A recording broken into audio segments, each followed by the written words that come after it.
Okay, ni aku nak bagi tips sikit kalau korang nak beli kereta Peugeot ataupun Citroen. Yang pertama, apa yang korang perlu check adalah korang kena tarik di stick ni.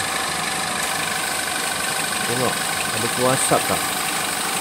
So, kalau ada kuah asap, itu bermakna silinder blok korang dah kobong ataupun basil lah. Basil lah apa? Piston ring. Sorry, maafkan aku. Piston ring. Korang tarik tu, kalau kuah asap bermakna dua perkara tu dah kobong. Dan seterusnya, sekejap bagi aku buka dulu benda ni. Benda ni susah sikit nak buka. Okay, yang kedua, tengok ni. Kuah asap tak? Okay, kat sini tak ada kuah asap So kalau buka ni kuah asap, bermakna basil korang dah kobong.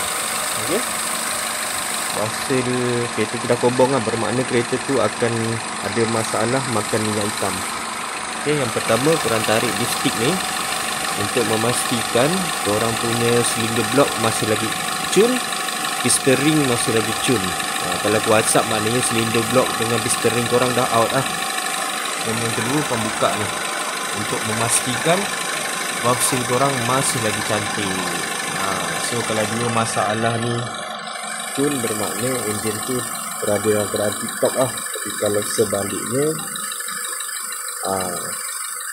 bersiap sedia untuk di overhaul enjin korang. Okay, so ini pesan daripada komen lah kepada aku untuk korang semua.